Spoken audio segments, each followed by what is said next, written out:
Namo, Namo Fundamental Teacher Sakyamuni Buddha. Namo Fundamental Teacher Sakyamuni Buddha. Namo Fundamental Teacher Sakyamuni Buddha.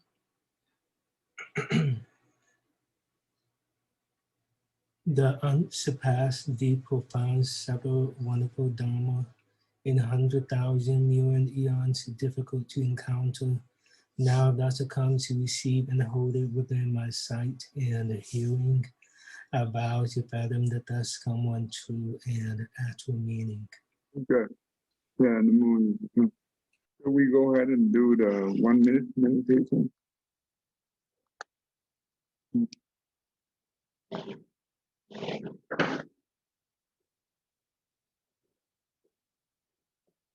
Just give me 1 second. Okay, so last time we stopped right here somewhere, I think. Let's see, where do we stop?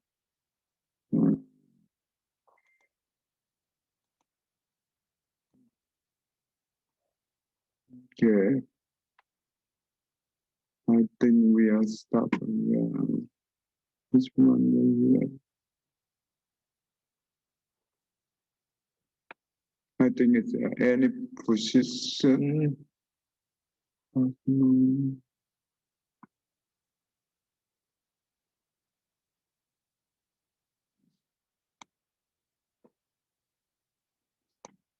Okay, I think go ahead. Thang Thiền, go ahead and read this one. Just give me 1 second. I start from here. How is this myself? Yeah, how is it Master Gautama? When Master Gautama is asked if he holds the view, the cosmos eternal, after death, a Tathagata neither exists nor does not exist. Only this is true. Anything otherwise is worthless, he says. No, in each case. Seeing what drawback then is Gautama, Master Gautama, thus entirely disassociated from each of these 10 positions. But the position that the cosmos is eternal is a thickest of views, a wilderness of views, a contortion of views, a ribbon of views, a feathers of views. It is accompanied by suffering, distress, despair, and fever, and it does not lead to disenchantment, dispassion, cessation, to calm, direct knowledge, and for awakening, unbinding. Okay, all right, stop right here. What do you think about this? So that means he asked all these things, right? All these things, Buddha said no. And also any position in here. And also, what do you think about this one right here? So when the Buddha say no to all these questions asked by Bhattacharya, he's saying that this question is just is a wrong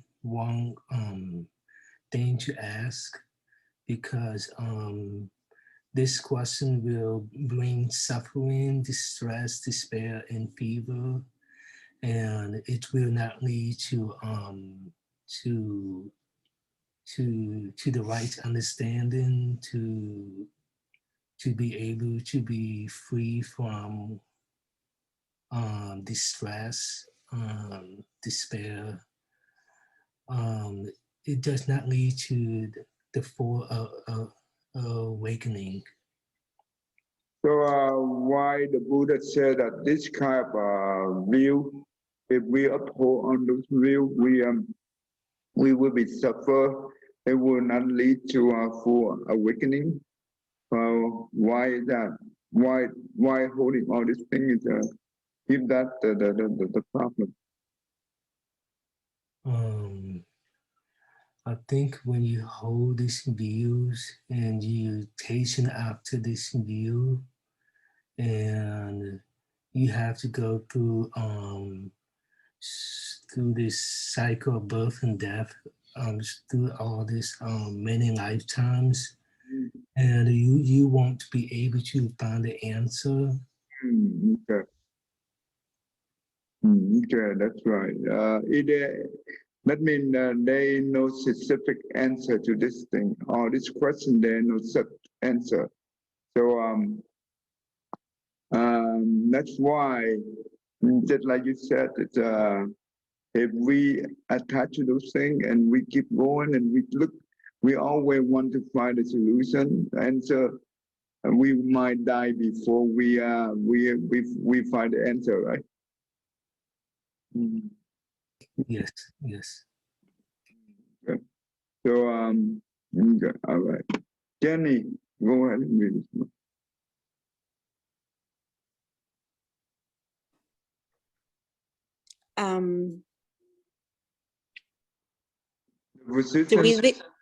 Did we lift off at Vacha, the position?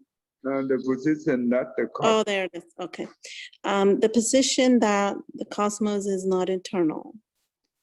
The cosmos is finite. The cosmos is infinite.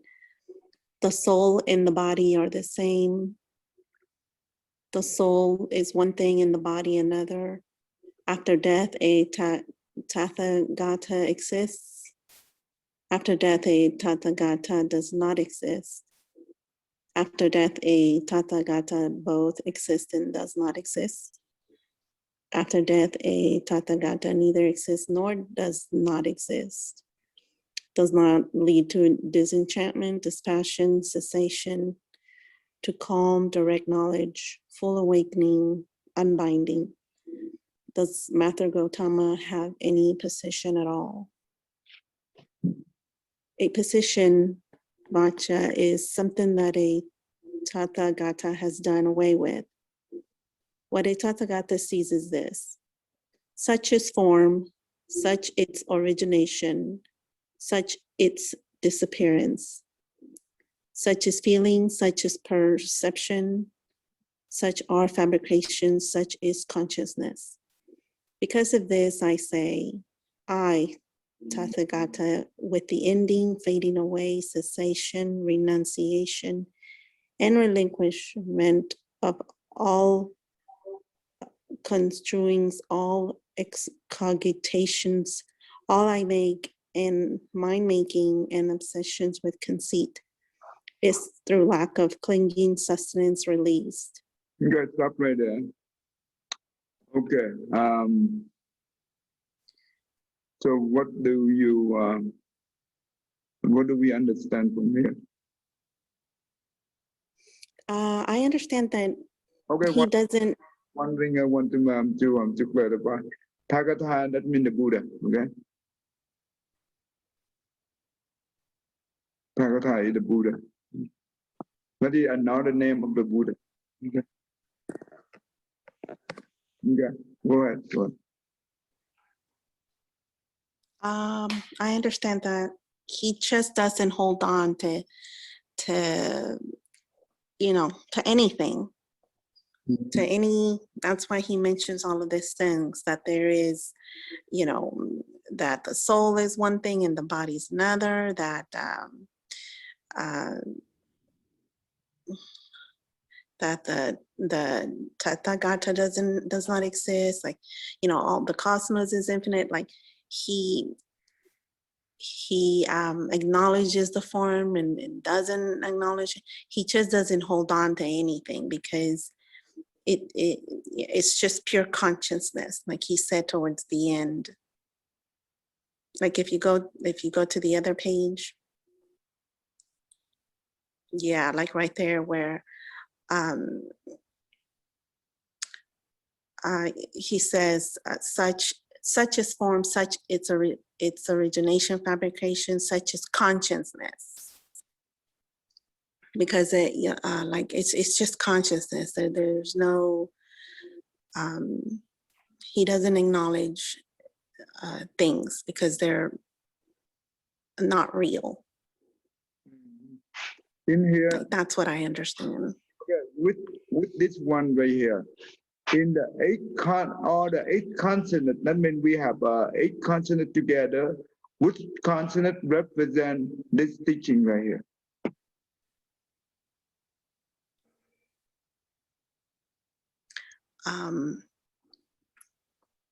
The alaya, that consciousness, the alaya. Go Wang Li, what do you think? Oh, the mind, the such as perception, such are fabrications. That is the mind, Go Wang Li, the mind consciousness. are you there?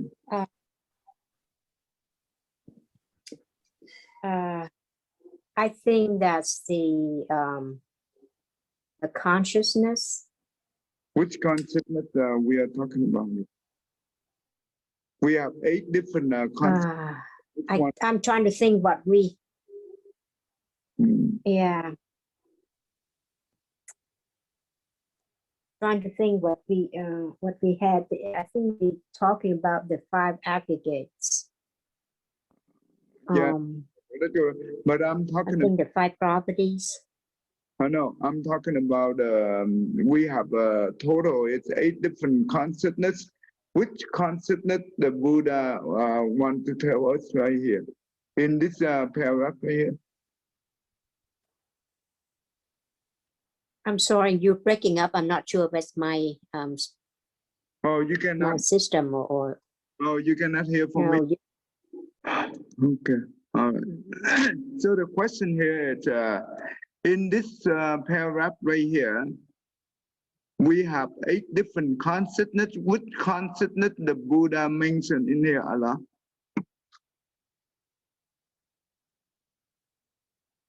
Go on, Lee. What do you think? I think it's the 8th consciousness. The 8? Do you think the 8? Yes.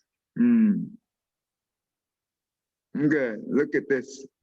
The Buddha said that because this I say, Tathagata, that means the Buddha, with ending, fading away, that means he fading away, or he already eradicate, right? He already renunciation, that means he already liberated, right? And the relinquish of all controlling and excommunication. This is important. All I making, my making, obsession which conceit, that is true, the lack of meaning and release. So when we say I making, my making, and obsession, what do you think? Which consonant is the one that we are talking right here? What do you think? Yeah, it said about I making and mind making. It could be the 7th consciousness. The mana consonant. Remember, Yeah, the mana. right. Because right, it does. It deals with I and the ego and. Because the mana consonant, we have 4 layers of self, right? Self delusion, Right. self view, self pride, and self love. And all the suffering we have right now, it's come from the 7 consonants, because this is where the emotional this is where the emotional affliction occurs. This is represent emotion suffering. So that means whoever uphold on anything of this, right? He will be suffered by the eye and the mind, right? Those things is, and also obsession, that means belong to the eye. That the mana concept is the troublemaker.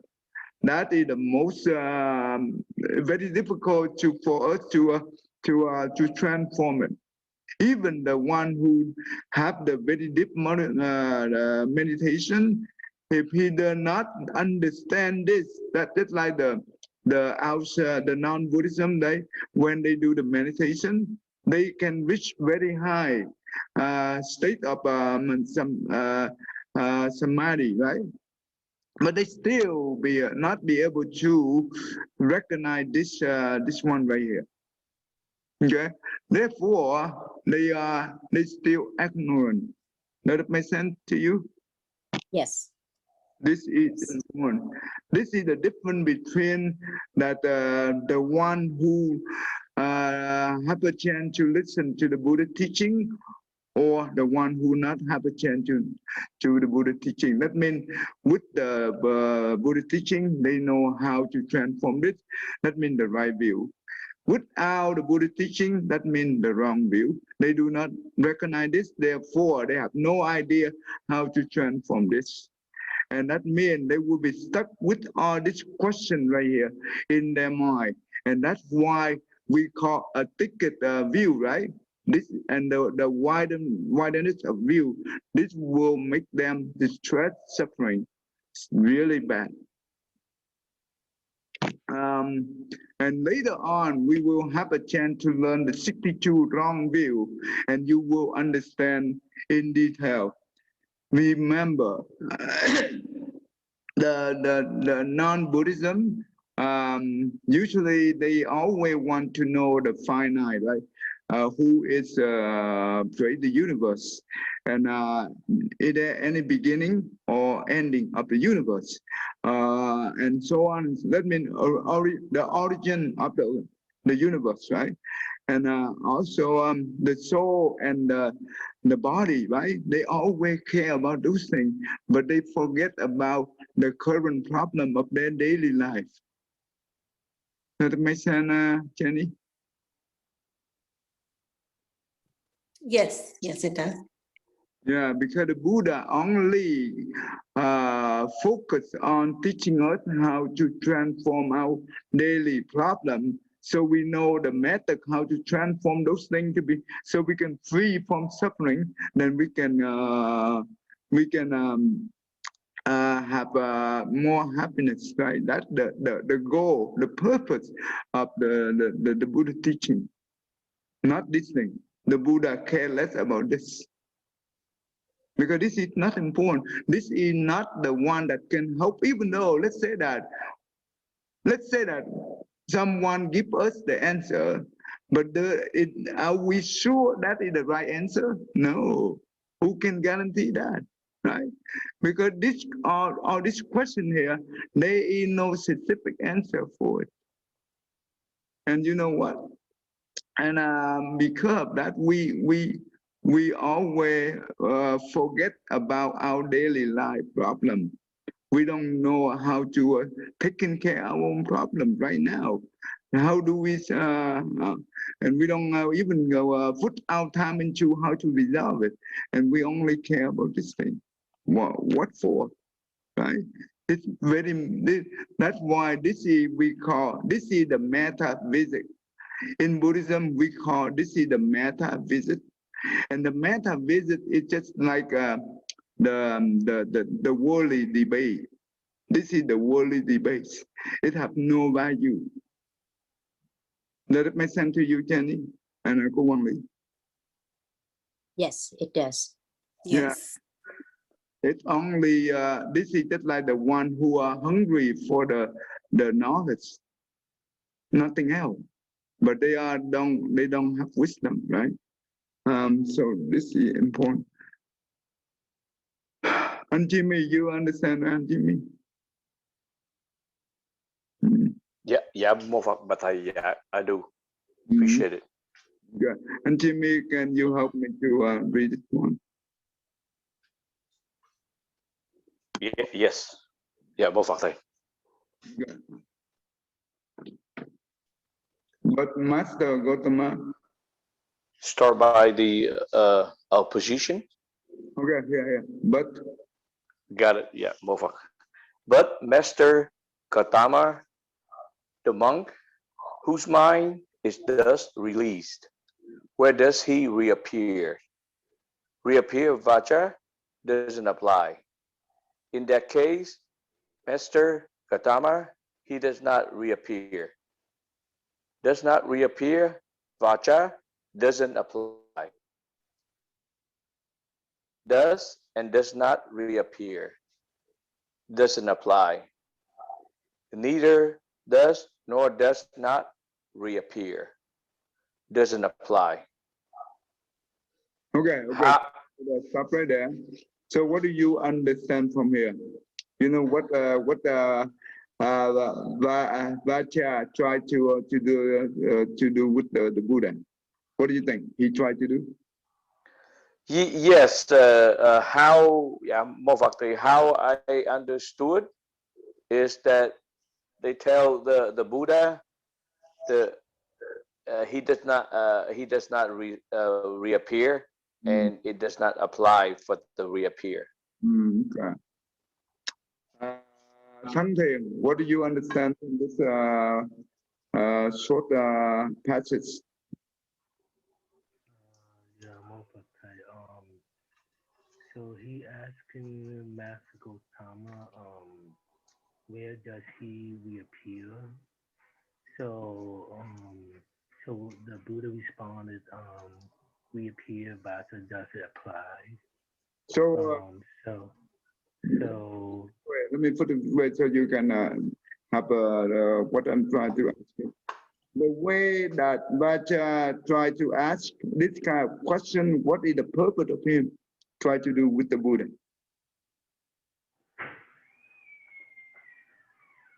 So he want to know, to search for the answer that he doesn't know. He keep asking this question,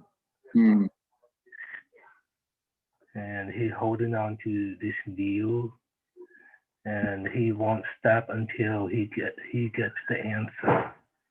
Okay. Okay. Okay. What about you, Jenny?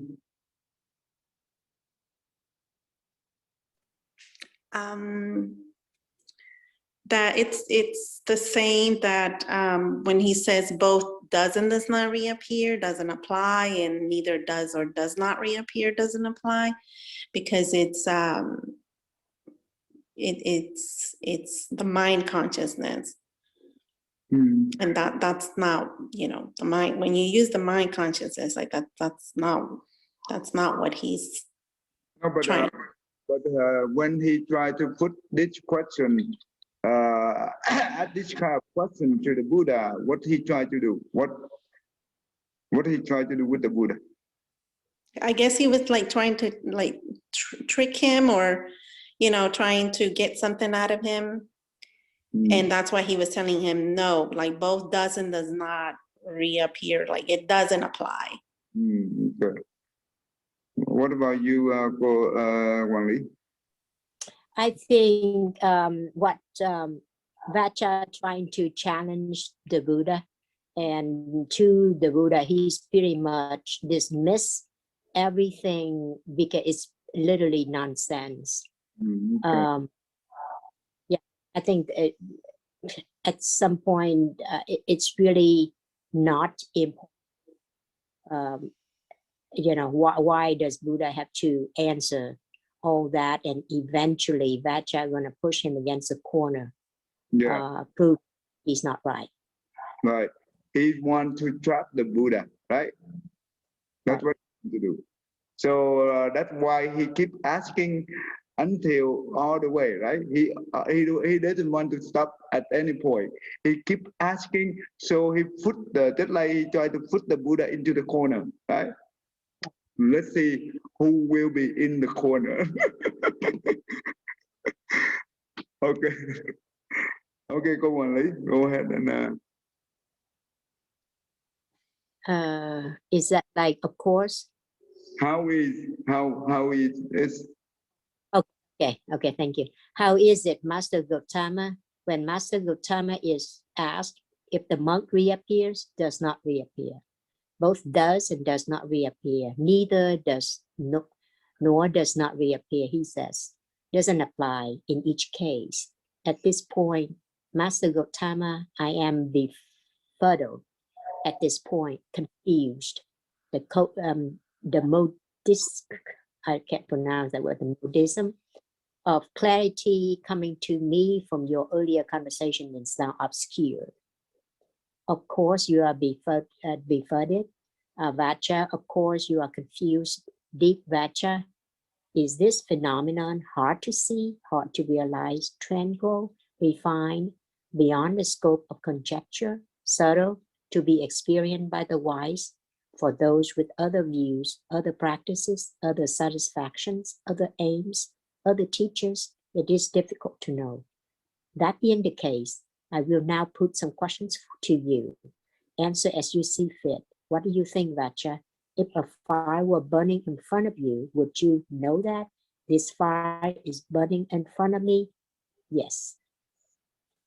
And suppose someone were to ask you, Vacha, this fire burning in front of you, depending on what is it burning, thus ask, how would you reply? I would reply, this fire burning in front of me is burning dependent on grass, timber as its sustenance.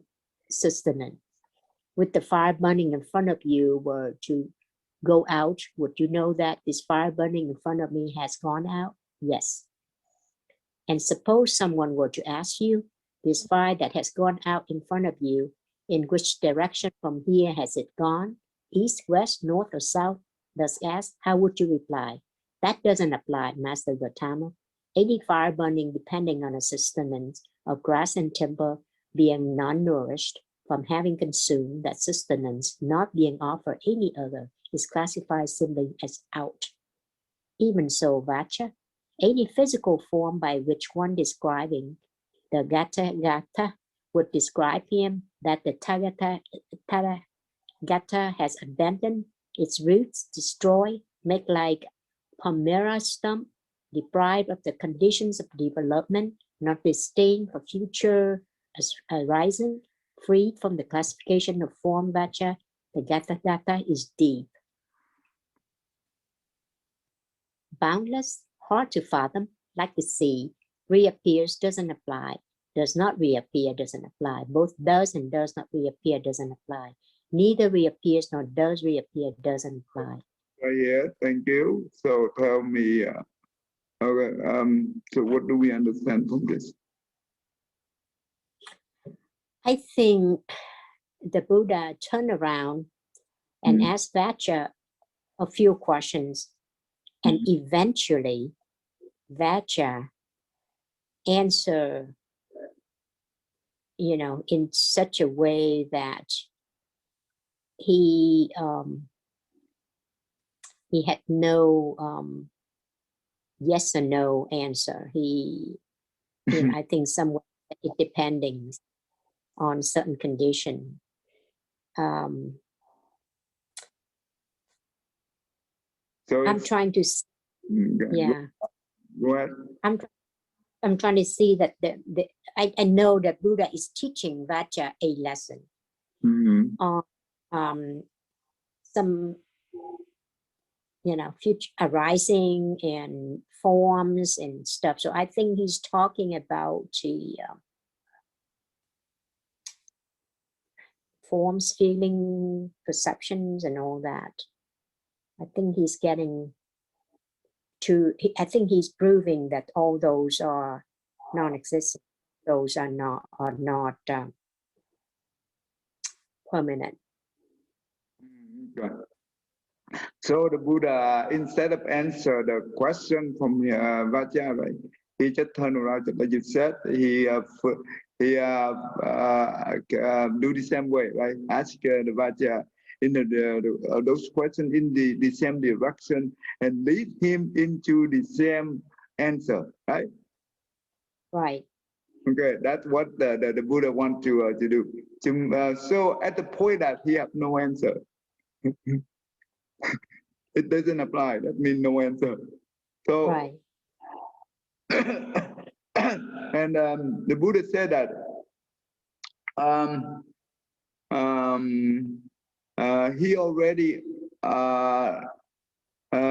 all this wrong view here, and those things he already rooted, destroyed. That means he no longer have those type of perception, right? He no longer have, and that means even in the future there is no arising. That means no arising for those perception. He free from all those forms. That means this kind of form right here, or this kind of form question right here. So he already from it. And the Buddha said that it's deep, it's very deep and boundless, and it's hard to understand, right? Like the sea. Right. Reappear doesn't allow all those things here. Okay, that right now, think about this. We look at nowadays, right? The science, the way the science works. Everything, in order for the science to accept it, they have to go to what? What do we do? How do the scientists accept whatever the theory is? What kind of process do they go through it in order to accept it as a science? What do you think, Wang Li? I think they have to prove it somehow. They have to prove it is mathematically or scientifically be able to convince, and other people have to, agree with that theory. But let's say that they can prove it, but can they be able to ultimately show the witness, show the raw answer? That means clearly show it openly, or is that still based on the theory? Still based on the theory. That's right. Right. So this is how in mathematics we have two different kinds of proving. One is called induction. The other one they call deduction. Okay, they call the reasoning induction and reasoning induction. What is the reasoning induction? It means that in mathematics, when they come up with the formula, let's say that they go to many experiments on the specific principle, on the specific theory, right? And they they say that, okay, from 1 to k, that means the k number, k can be any number, right? From 1 to k number, they are consistently correct. And they assume k plus 1 to the n can be n of course greater than k plus 1. From k plus 1 to the n step, also true. This is assumption based on the existing experiment. This is what we call reasoning induction, reasoning. Go on, Lee. You understand this, right? Yes. Yes. Okay. So this have done in the mathematics so much, and that's why most of the theory we learn from math, they usually go with this kind of proving. The deduction reasoning, they are just like in trigonometry, right? They give given the information, right? Based on the given, we will have to prove it based on the existing postulate or existing theorem. And so we want to find the conclusion. This is just like the lawyer, when they have the case, right? They based on the given information from the from the scene, right? Based on given information, and they also based on the law. That means the book, the law book, right? The book of the law, and they also try to find out the conclusion. So that we call the deduction, reasoning. As long as they go to this kind of proving, I think the science will approve for it. Okay. Right. But the key here, yes, they can do the scientific proof, but it doesn't mean that they can give us the raw answer.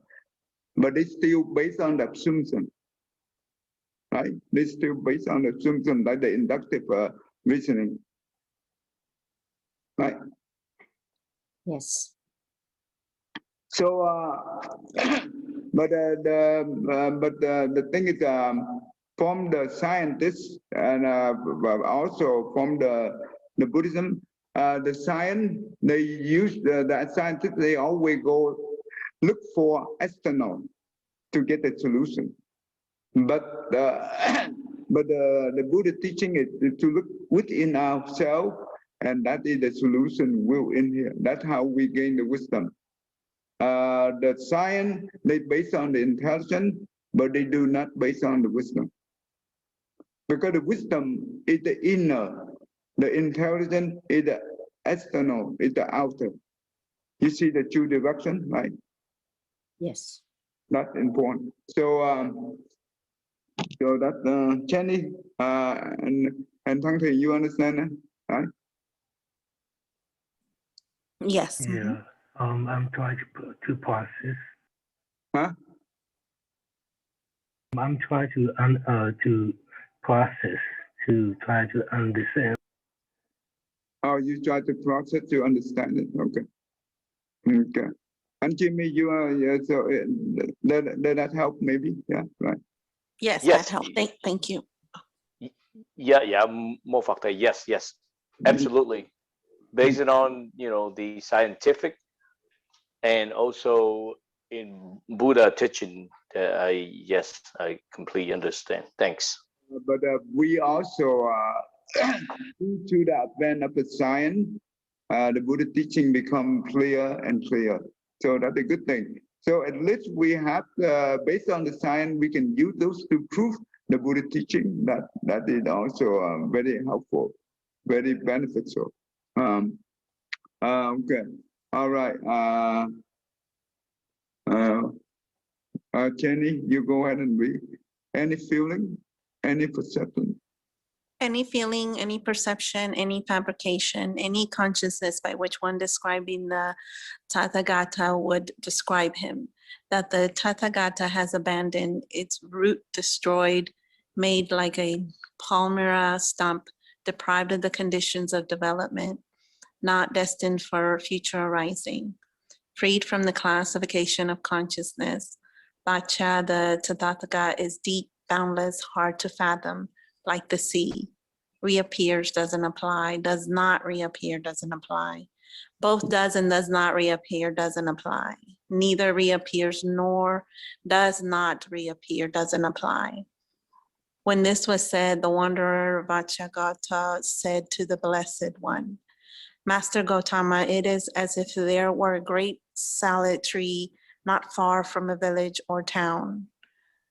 From inconstancy, its branches and leaves would wear away. Its bark would wear away. Its sapwood would wear away. So that on a later occasion, divested of branches, leaves, bark, and sapwood, it would stand as pure heartwood. In the same way, Master Gautama's words are divested of branches, leaves, barks, and sapwood, and stand as pure heartwood. Magnificent, Master Gautama, magnificent.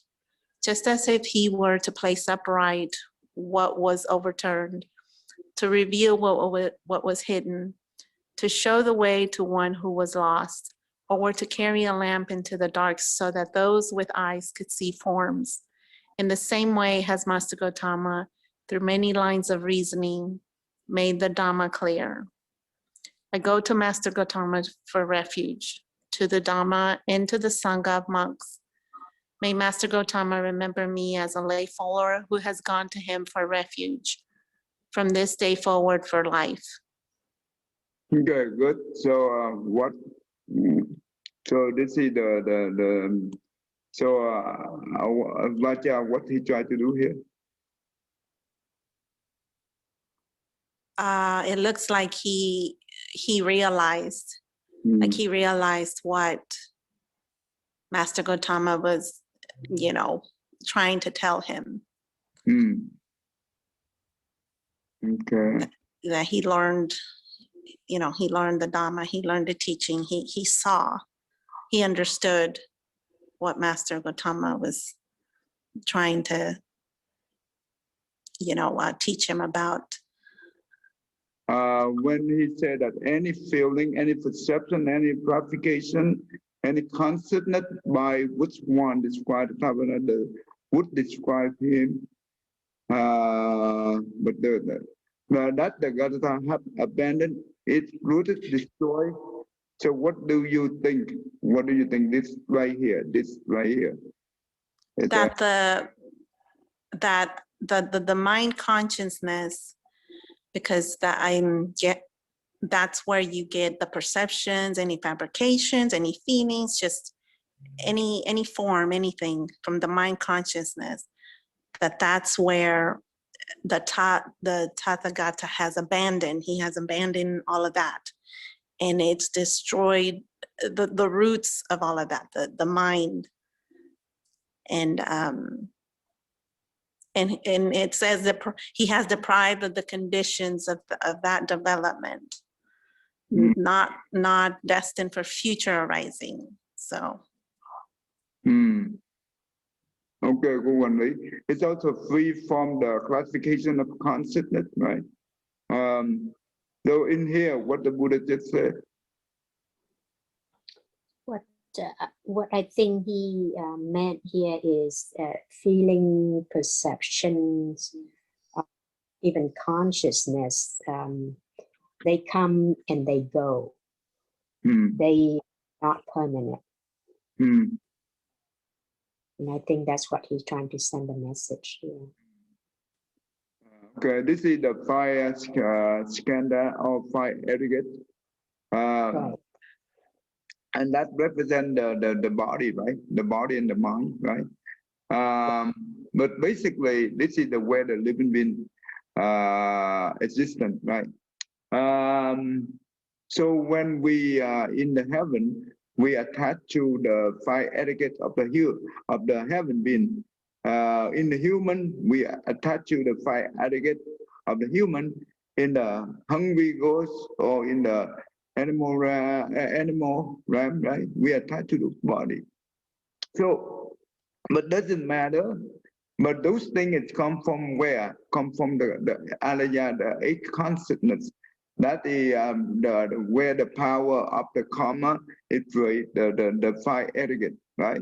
So, and that's why the Buddha said that he already abandoned, because he free from the classification of the consciousness.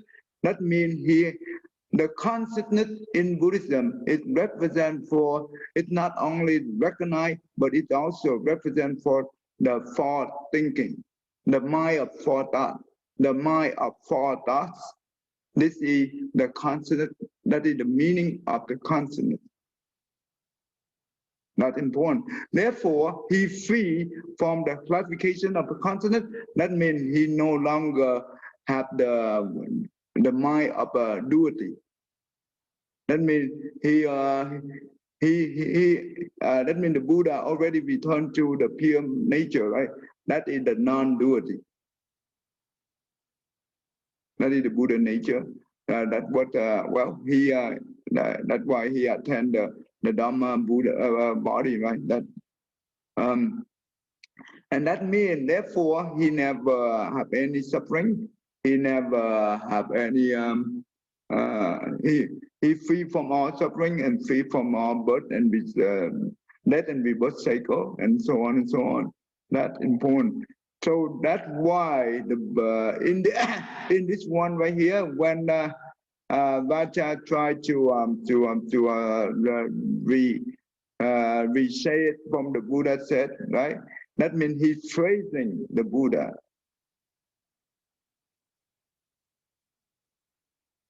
Yeah.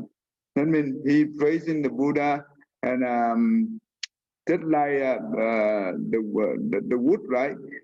The leaf, the branch, the bark, and the sapwood, all those things represent just like the five aggregate, right? And when those things come out, when we take up all those things, the only thing left is the pure hot wood. That is just like the pure nature. And he said that magnificent Magadha, just as it were the place upright, what were overturned. That just like the teaching give him the right view, right? That turn his wrong view into the right view, and to reveal what were hidden. That means he haven't not seen the in the way of the right view. Now those hidden become so to him, so in the way that to the one who were lost, or were to carry a lamp into the dark, so that those with the eye could see the form. In the same way have the Master Gautama, through many lines of reasoning, make the Dharma clear. This is important, because when we don't have wisdom, we have the wrong view, we have the ignorance, that like we in the death and rebirth cycle for a long time. It represents that the long night, it represents for the death and rebirth cycle. It's a long time, right? And when we in that cycle, we do not have wisdom, therefore that's like the one who have no light, right? But in this case, due to the Buddha teaching, now he have the right view. It's just like he have the one who was lost now was to carry a lamp into the dark so that he can see things better. He can that means now he have the right view. That's how he gained the wisdom, and that's how he can be able to end the suffering, right? That's important. So now he wants to become the Buddha follower, the Buddhist. That means he become the Buddhist follower. That's important. We will learn about the 62 wrong view in the future soon. Any question you want to ask? We have only a few minutes left before we end the class. Any question? Any you can ask anything. This is the free form. Yeah, whatever the question that you need to clarify, we try the best to help you to understand it. Jenny, Jimmy, and Cô Quản lý, Thăng Thiên.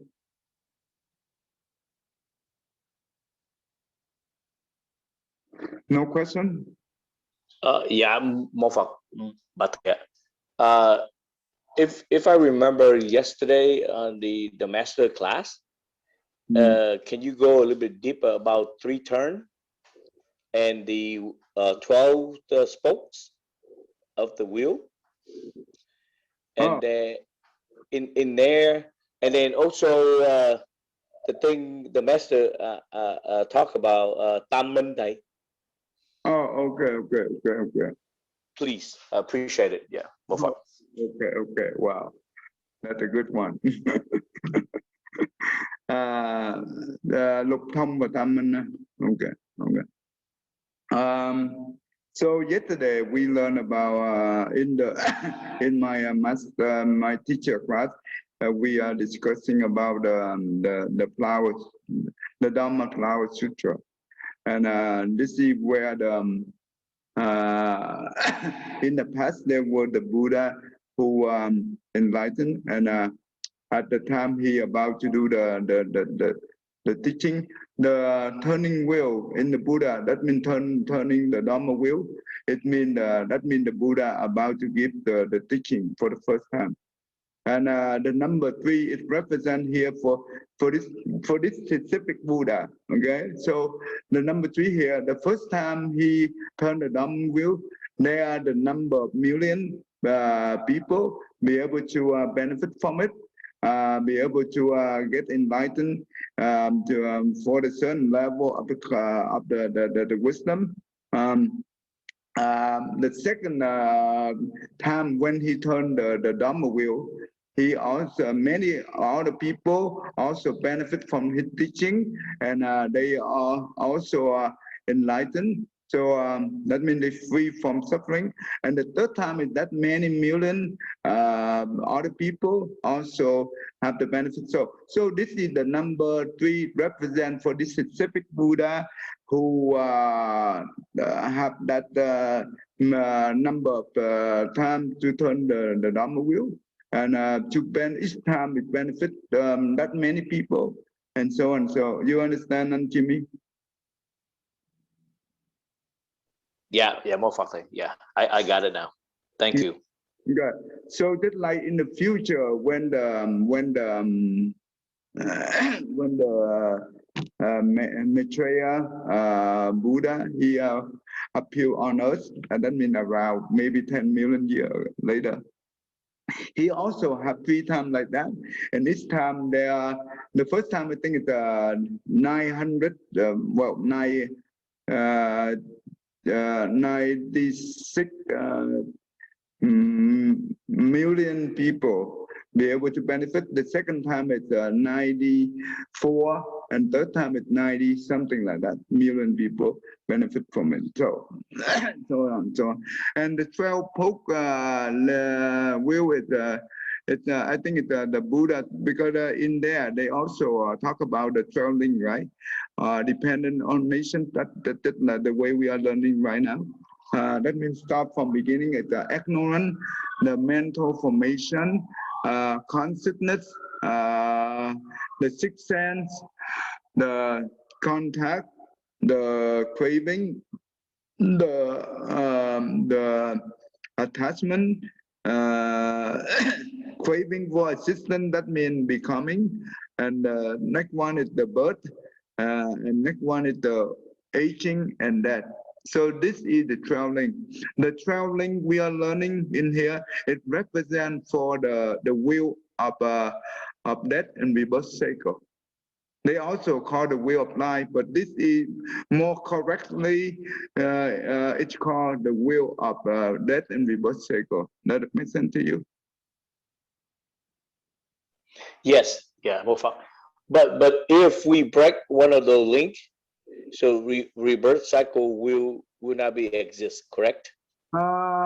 In theory, well, the Buddha said that we have to wipe out the ignorant. After we are wipe out the ignorant, we are the mental formation wipe out. The mental formation wipe out. The consciousness wipe out. The consciousness wipe out. The sixth sense wipe out. The sixth sense wipe out. The contact wipe out. The contact wipe out. The craving, the feeling wipe out. The feeling wipe out. The craving wipe out. The attachment wipe out. The becoming wipe out, and also the birth, and so on and on.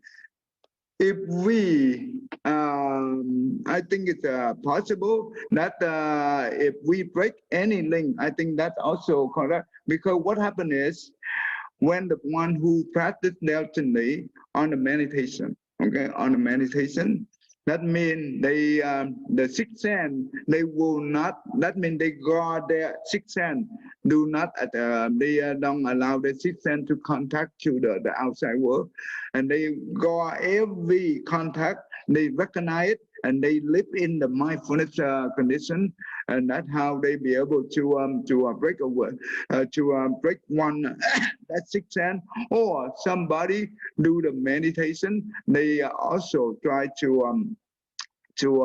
end the feeling, the sensation, just like the four foundation of mindfulness that we learned in the past. Or someone also can ending the craving. So if you ending each one of them, that means all the link will breaken. But remember, even though the one who do the meditation, if they do not have the Buddha teaching, just like the one the non-Buddhism, they can be able to achieve the deep meditation, but they still not, yes, they can be able to subdue the craving and the feeling. They can subdue those things as well as they can be able to subdue the sixth sense, right? But why they still not be able to become enlightened? So the Buddha said that even though for those one, the one who follow the Buddha teaching, they are the one also achieve the same thing. But the difference between them is the one who listen to the Buddha teaching, that they be able to enter nirvana after they use all their lifespan.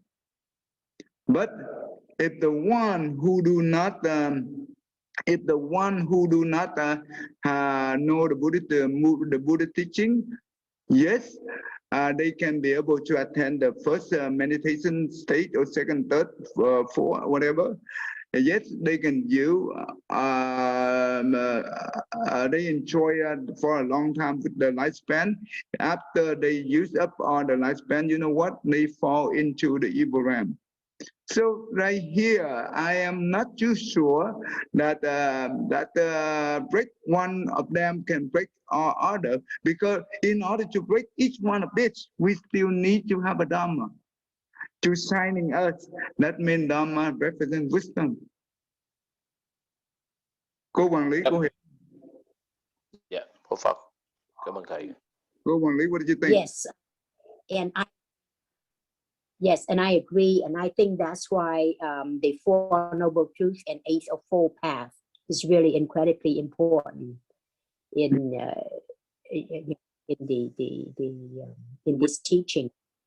The wisdom, right? So that means, yes, in theory, they say that they can break one of them. That means you can break the whole thing. But I am still have a doubt. I still have a doubt, because the Buddha, later on, I will share you the teaching that the Buddha said that the one who attend the meditation state in the form, right, or even the formless, if they have not listened to the Buddha teaching, yes, after they enjoy their lifespan there, after they use all the lifespan, that means all the blessing they use up, they fall down. That means they still not be able to attend the enlightenment, right? So I'm not too sure. Only the one who listen to the Buddha teaching, and who, that means the right view, basically. The Buddha teaching give us the right view and right contemplation. Those two give us the wisdom. So when we're talking about wisdom here, we talking about to break we have to end the ignorance. I'm not too sure how we be able to end the other link without wisdom. Yet the meditation, well, the non-Buddhism, they also very good at meditation, right? But if they do not have the proper teaching, how could they be able to end it? Yes, but the one who follow the Buddha teaching, they know how to handle it, the emotion, feeling, and the sixth sense when they do the meditation. Because they have the Buddha teaching, they have the right guide, right? They have the right mind, the right view. Therefore, they can be able to end one of those.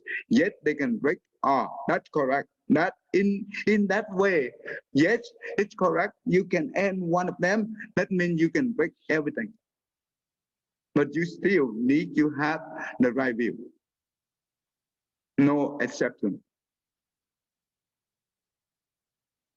Không cô quản lý, that makes sense. Yes, it makes sense. This is important. If we say that we can break, but without the right view, the right contemplation, that means without the Buddha teaching, I don't know if that's the case. That means the non-Buddhism meditation, they can become enlightened. But that is not the case.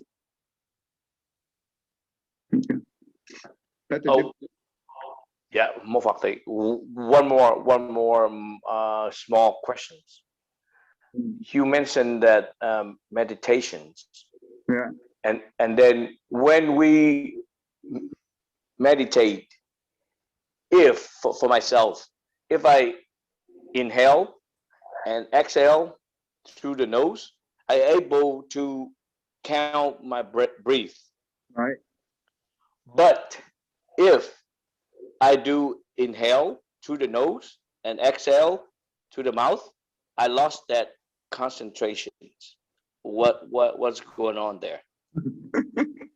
Well, remember, we don't want to do through the mouth, okay? We want to do through the nose because the nose that help us to have the long inhale and exhale. That is how we usually we normally use the mouth. We don't use the nose, right? We only use the mouth. We don't use the nose, and that is the problem. Now we have to do opposite.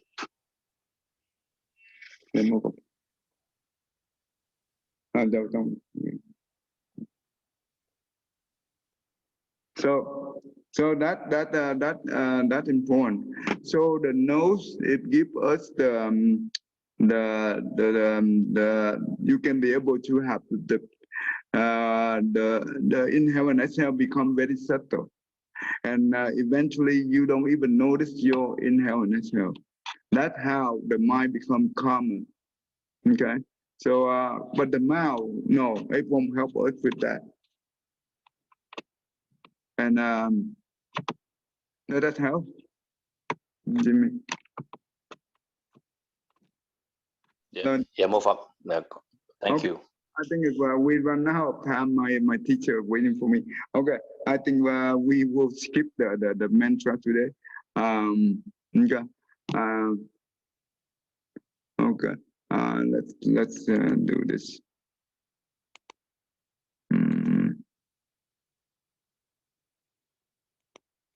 So okay.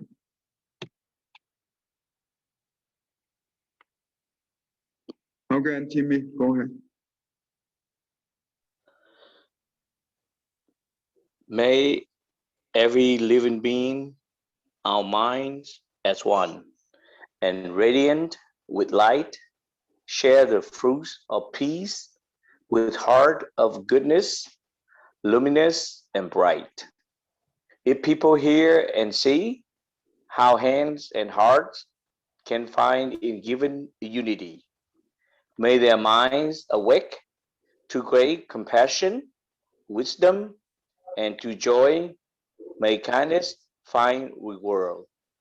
May all who sorrow leave their grief and pain. May this boundless light break the darkness of their endless night. Because of our hearts are one, this world of pain turns into paradise. May all become compassionate and wise. May all become compassionate and wise. Yeah, thank you, everyone. We will stop right here. I think today we have a good